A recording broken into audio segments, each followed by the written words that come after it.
Propositadamente eu pedi ao Vitor para me dar esse livro aqui. Do mesmo jeito que eu falei do livro de colorir, eu pedi esse livro aqui para ele, Tempo de Qualidade em Família. Olha, quantos anos a UDF publica esse livro, hein? E esse livro foi feito para esse tempo, gente. Aqui é um livro de atividades lúdicas para os pais fazerem com os filhos num tempo dentro de casa. Você nunca teve tanto tempo com seus filhos. Hoje eu estava lendo no Facebook uma mãe dizendo que estava desesperada, sem saber o que fazer com seus filhos. Ela não está tendo êxito ajudando os filhos a fazer as tarefas de casa, a filha mais velha não quer estudar, fazer as lições, está com dificuldade para controlar a hora de brincar, a hora disso, a hora daquilo. Bem, os pais perderam a mão, o jeito de ficar com seus filhos, muitos, né? Não diria todos, seria injusto da minha parte. Mas esse é um livro muito legal, atividades práticas para formar o caráter de seus filhos, são atividades muito legais para filhos de várias idades, tá certo? Bem, como é que você consegue esses livros? Entra no site da UDF, www.u de uva, D de dado, F de faca, udf.org.br, lá tem a loja da família, você pode fazer os seus pedidos, o Vitor é quem vai atender você, vai cuidar de você, tá bom? Os macaquinhos são alegorias que a gente usa, são metáforas que a gente usa no curso, sobretudo no como criar seus filhos, porque os pais são responsáveis por carregar todas as responsabilidades dos seus filhos. À medida que os filhos vão crescendo, que os pais vão ensinando os seus filhos as coisas mais básicas, desde um por favor, um com licença, um muito obrigado, desde escovar os dentes, arrumar a cama ou levar o prato até a pia, à medida que os pais vão ensinando essas coisas, tem que chegar um momento que os pais transferem essa responsabilidade. E como que isso acontece? Uma vez que você já sabe que o seu filho aprendeu aquela tarefa, que ele já assimilou aquele comportamento, você para de ficar repetindo o ensinamento. Porque no ouvido dos nossos filhos, quando você fica repetindo sempre a mesma coisa, para eles aquilo vira um sermão, ou um blá, blá, blá, entra por um ouvido e sai pelo outro.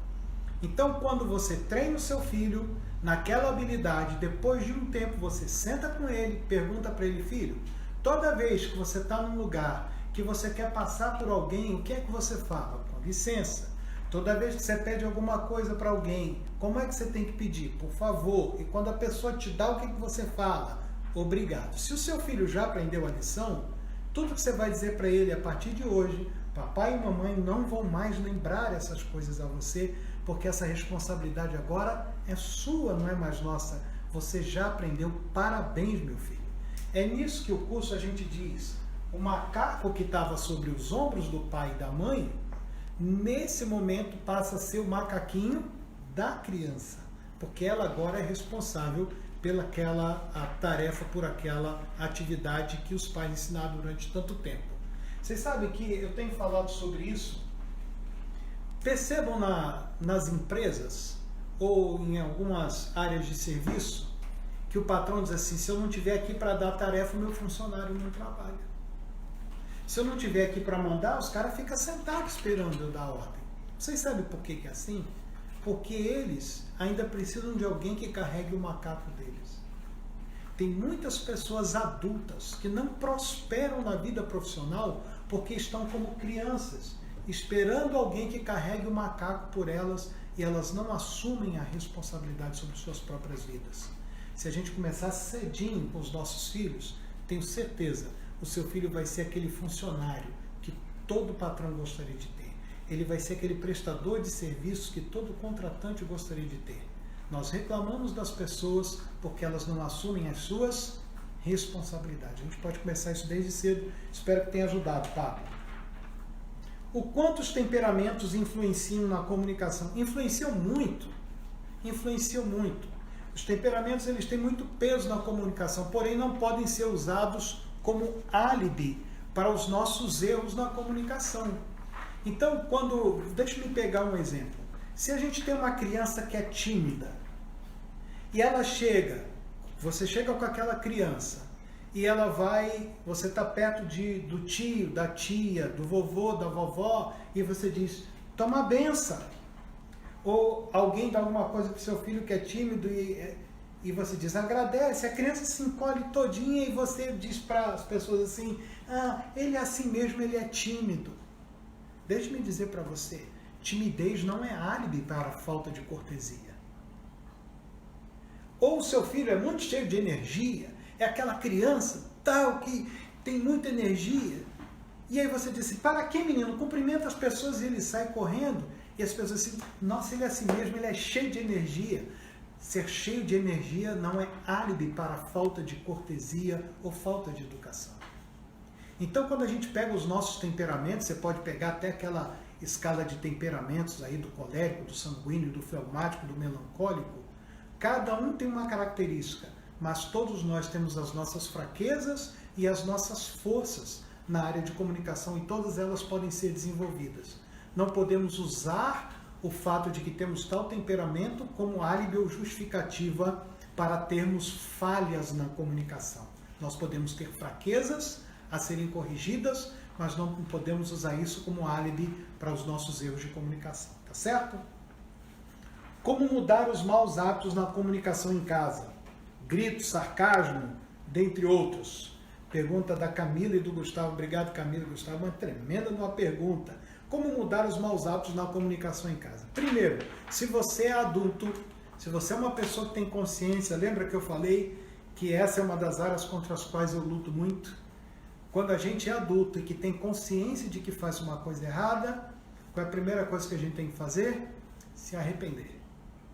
Eu me arrependo, primeiro diante de Deus, por ter esses hábitos que eu posso ter desenvolvido por defesa ou por influência do ambiente onde eu fui criado, mas ainda assim isso não é álibi, como eu já disse. Eu preciso me arrepender deles e reconhecer que eles estão errados. Segundo, eu preciso também me arrepender diante das pessoas que são as vítimas desse meu sarcasmo ou desse meu destempero na hora de falar. Aqui, do outro lado do telefone, gente, estão as minhas vítimas preferenciais, né? A Norma, a Damares e a Helena nessa ordem por tempo de vítima, né?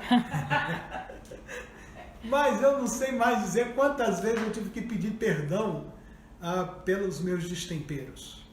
Então, quando se é adulto, a primeira coisa é arrependimento mesmo, é consciência do erro que a gente comete. A segunda coisa é o treinamento. A gente precisa de treinar, de reabilitar. Romanos 12 diz que a gente transforma pela renovação do nosso entendimento. Uma vez que eu entendi que aquela era a maneira errada, eu vou buscar recursos, ajuda em Deus e nas pessoas para mudar a minha forma de comunicar. Então eu vou perguntar àqueles com quem eu interajo qual a melhor maneira. Eu vou dizer para vocês, é uma batalha hercúlea, mas ela é muito difícil. Mas ela tem que ser travada. E em abril desse ano a gente estava indo para o nosso congresso lá em... Abril não, perdão. Em novembro do ano passado a gente estava saindo aqui de Pompeia para o nosso congresso lá em Curitiba, 4 horas da manhã. Imagina a pilha que eu estava de tensão para um congresso com 600 pessoas de 19 estados brasileiros. E eu querendo sair daqui na hora para chegar na hora e o ônibus atrasou. E eu já estava ficando, na hora que eu consegui falar com o motorista, eu comecei a elevar o tom da voz, uma mão japonesa repousou sobre o meu ombro. Não era ninguém mais, ninguém menos do que o meu chefe, o seu Jorge, disse, vai com calma. Vocês sabem que aquilo ali foi uma bênção, um presente para mim? Porque felizes são aqueles que têm pessoas que têm a coragem de ajudá-los nessa hora e que têm a sabedoria de ajudá-los nessa hora. Eu podia ter estragado um fim de semana inteiro se não fosse aquela palavra do seu Jorge batendo no ombro com toda calma e dizendo vai com calma, né? A gente estava só começando. Então, uma segunda forma, como eu disse, a primeira é o arrependimento, a segunda é buscar o entendimento de como deve agir. Se é com seus filhos, é um treinamento moral. Exemplo, a criança que faz birra, que faz mãe,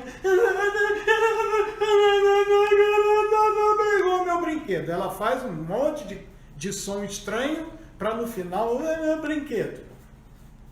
E aí os pais às vezes tentam interpretar essa mãe, essa birra, eu acho que essa é uma boa hora de você virar para o seu filho e usar uma técnica que a gente ensina no curso. Use as suas palavras. Controle o seu choro e fale o que está acontecendo. Essa é uma excelente forma de ajudar o seu filho a se comunicar com clareza. Você sabe por quê? Porque tem muitas crianças que já aprenderam que se ela fizer manha, elas conseguem o que elas querem. Há muitas crianças que já aprenderam que se elas fizerem birra, elas conseguem o que elas querem. Há muitas crianças que já aprenderam que se jogar uma coisa no chão, elas conseguem o que elas querem. Então, treine o seu filho moralmente, corrija o seu filho moralmente, seja perseverante, porque ele vai testar você até o último limite. Mas não permita que o seu filho, desde pequenininho, estabeleça um nível de comunicação baseado na manipulação, baseado no sarcasmo, baseado na manifestação de ira, de nervosismo, de descontrole, porque isso não vai ser bom para ele pelo resto da vida. E é bom que você comece a corrigi-lo desde pequenininho, da maneira certa. A gente tem muitas informações nos nossos cursos para ajudá-lo nesse sentido. Tá joia? Gente, tá chovendo pergunta aqui, eu não vou ter condição de responder tudo. Mas vamos lá, vamos em frente. Vamos continuar? Tem mais pergunta? Tem. Uau! Responder, que a gente responde depois. Isso aqui é uma pergunta muito importante. Como lidar com um pai alcoólatra? Temos orado a vida inteira por ele. Deixe-me dizer para você uma experiência amarga que eu tive. Um dia eu cheguei em casa, a Norma virou para mim e falou assim: Dinati, eu vou dizer uma coisa para você. Às vezes eu acho que eu sou casada com um alcoólatra. Aquilo me chocou de um jeito. E eu falei assim, eu não estou entendendo por que alcoólatra. Ela falou assim, quem vive com um alcoólatra nunca sabe como aquela pessoa vai chegar em casa. Eu nunca sei como você vai chegar em casa. Na casa que tem uma pessoa normal, um pai normal, a mãe diz assim, criança, tomem banho e se preparem porque o papai está chegando. É como se fosse um momento de festa. Mas toda vez que está dando a hora de você chegar do trabalho, eu digo para as meninas, fiquem quietas que seu pai está para chegar. Porque eu nunca sei com que humor você vai chegar dentro de casa. Primeiro temos que entender que o alcoolismo é uma doença, é uma enfermidade. Segundo, temos que entender que essa enfermidade produz um destempero, um descontrole nessa pessoa, que ela não é senhora das suas ações e das suas reações. Eu não sei exatamente como dar um caminho reto para você seguir para ajudar o seu pai, mas eu posso dizer o seguinte, Deus pode libertar o seu pai do álcool e vocês precisam demonstrar amor para ele o máximo que vocês puderem. Há uma coisa que a Norma nunca fez comigo.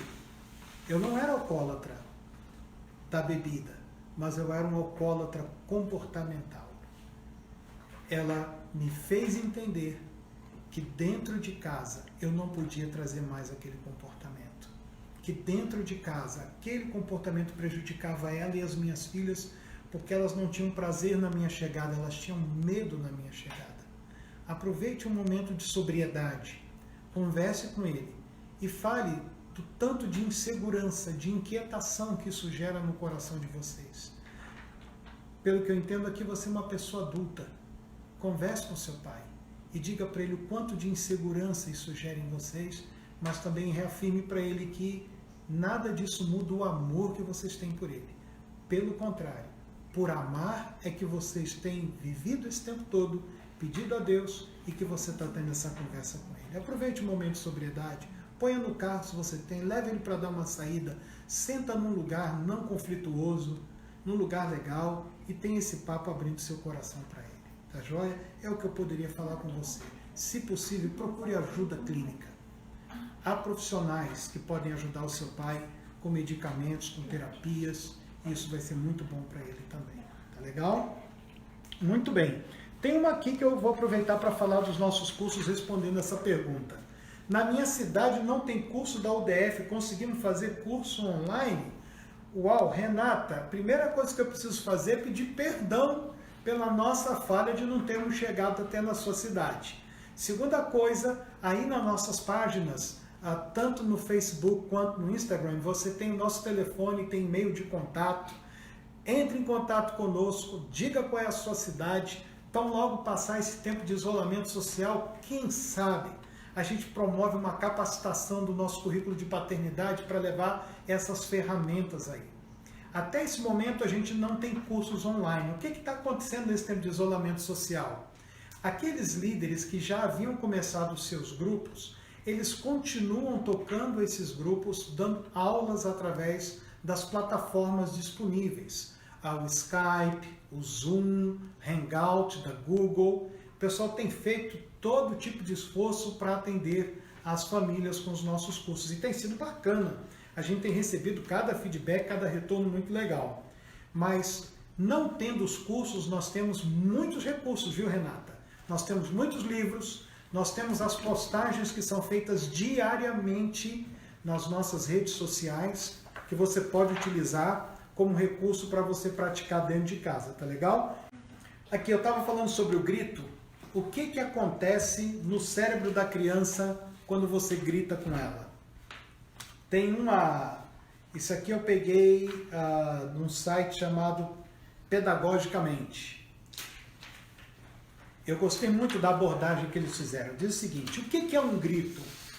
Vamos então criar os cenários. Você está andando na rua e você está meio distraído, de repente alguém grita assim com você: cuidado com o buraco!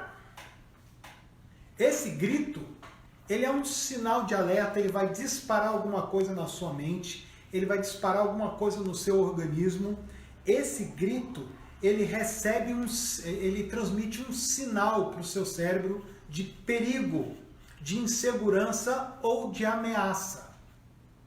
O grito foi designado, ele é um instrumento de comunicação para despertar o nosso senso de segurança, de alerta, de perigo. Então prestem atenção, ele é uma ferramenta legítima, mas tem um propósito muito definido de despertar o nosso senso de alerta, de perigo ou de insegurança. Mas se você usa isso como um método de comunicação, de o tempo todo estar gritando, lembra que eu disse que na minha casa tudo era resolvido no grito e eu trouxe isso para dentro da minha casa? No seu filho, o medo é ativado o tempo todo, sem que necessariamente exista uma situação de perigo, de insegurança ou de ameaça. O coração do seu filho, a mente do seu filho fica basicamente em estado de alerta.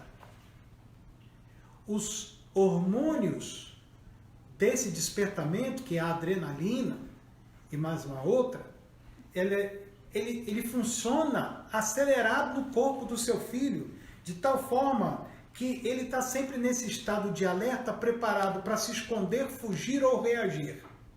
Porque é isso que o alerta produz em nós. Então você perceba, das 3 reações, uma delas é bem possível que esteja acontecendo com a criança num ambiente em que tudo é resolvido no grito. Ou ela se encolhe, anula a sua comunicação, ou ela reage instintivamente na mesma tonalidade, no mesmo nível de agressividade, ou essa criança entra num estado emocionalmente depressivo.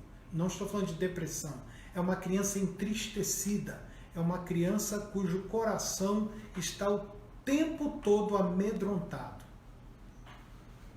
Esse é o efeito do grito. Na mente dessa criança, os registros que vão ficando por causa dos gritos são as recordações negativas que mantêm essa criança num elevado nível de estresse e ansiedade. Aonde isso vai desembocar? Isso vai desembocar na dificuldade que essa criança vai ter de aprendizado, de interação social e de resolução de problemas. Ora, quando eu vi esse quadro aqui e comecei a pensar na minha própria vida, eu tenho esse quadro aqui já há muitos anos comigo, no meu laptop, eu comecei a pensar comigo mesmo. A minha reação é quando, diante de qualquer ameaça, eu reagia no mesmo nível de agressividade, de volume, e deixe-me trocar isso por uma frase muito comum: não levo desaforo para casa. Ninguém vai me ganhar no grito. Percebe que quando a gente cresce, a gente cria frases eufemísticas para tentar definir esse nosso comportamento que foi desenvolvido a partir desse ambiente de agressividade verbal que nós fomos educados. Vocês percebem por que é uma luta para mim essa questão da comunicação? Porque toda a minha formatação mental, emocional, tinha isso como base. Então, você já vai ver outras pessoas que diante de um grito, diante de uma coisa, ela se encolhe, ela não reage, ela não tem nenhuma iniciativa, ela simplesmente se anula. Então, pondere isso, viu? Pondere mesmo. Perceba que o grito ele é legítimo, mas ele só tem validade quando ele é usado para alerta, quando é para avisar de perigo ou insegurança. Tá joia? Espero que eu tenha explicado bem a questão do grito. Tá legal? Deixa eu falar de dois outros materiais aqui. Esse penúltimo é da Universidade da Família. Talvez seja o melhor livro que a gente tem sobre educação de filhos, da Gayle Martin, que todos os filhos precisam saber. Esse é um livro extraordinário, é um livro para você ler assim, com aquela expectativa de que muitas das respostas que você busca, do que você precisa ensinar para o seu filho, são contidos nesse livro. Foi uma pesquisa tremenda, um trabalho de muitos anos para chegar no resultado desse livro aqui, sobre treinamento da criança, ensinar coisas para a criança. Esse aqui eu deixei por último porque não é da Universidade da Família, mas é de um pessoal parceiro nosso. Eu queria até abrir aqui, mas não sei se eu posso abrir. Eu vou abrir e depois o Vitor embala de novo. Gente, quem gosta de álbum de figurinha? O Danilo gosta. O Danilo lá de João Pessoa, da Paraíba, ele ama álbum de figurinha. Esse aqui é um álbum de figurinha de personagens bíblicos. Super legal, passando livro por livro da Bíblia, os personagens todos, as figurinhas estão aqui, você não compra em banca. E tem outra, não tem pegadinha, não tem aquelas figurinhas que você não consegue. Todas as figurinhas do álbum já vão junto com o álbum. A única coisa que você precisa fazer é não deixar o seu filho colar todas de uma vez. Utilize as figurinhas para contar as histórias. Eu conheci esse pessoal lá em Belo Horizonte, lá no Paulo Júnior, na Igreja da Família, lá no bairro de Arão Reis, e fiquei encantado com esse álbum, trouxe para cá, o Vitor gostou, a gente vende ele aqui, mas só na loja física. Como é que você compra esse álbum de figurinhas com os personagens da Bíblia? Você vai entrar no site da Turma da Bíblia. É esse o site, turmadabiblia.com.br. Eu nem sei dizer quantas personagens estão aqui, mas é muito, gente. É muito. Eu vou para a última página vai me dizer. São 90 figurinhas. 90 figurinhas. E aí você vai colando todas. É muito legal, muito bacaninha, colorido, tudo autoadesivo. Tá joia? Muito bem, pessoal. Acho que eu vou ter que terminar aqui. Estou feliz demais, quero dar algumas notícias para vocês. Então, semana que vem, vamos ter alguém da área de pedagogia. Daqui a 2 semanas, vamos estar com o Dr. Fausto Carvalho, um pediatra, fazendo a live com a gente, tá certo? Nessa live com ele, nós vamos falar sobre alimentação de bebê, sono de bebê, esses desafios para os pais mais jovens. A Kemi, que é a nossa líder aqui, pediu para a gente falar sobre isso. Então já está atendido, viu, a Kemi? Já está agendado com o Dr. Fausto Carvalho. E semana que vem a gente vai anunciar quem é a pessoa da área de educação que vai estar junto comigo no Instagram fazendo a nossa segunda live. Deus te abençoe. Boa noite. E o sorteio nós vamos fazer lá na rede social e vamos anunciar por lá, tá bom? Os ganhadores dos 4 livros. Um grande abraço. Obrigadão. Tchau.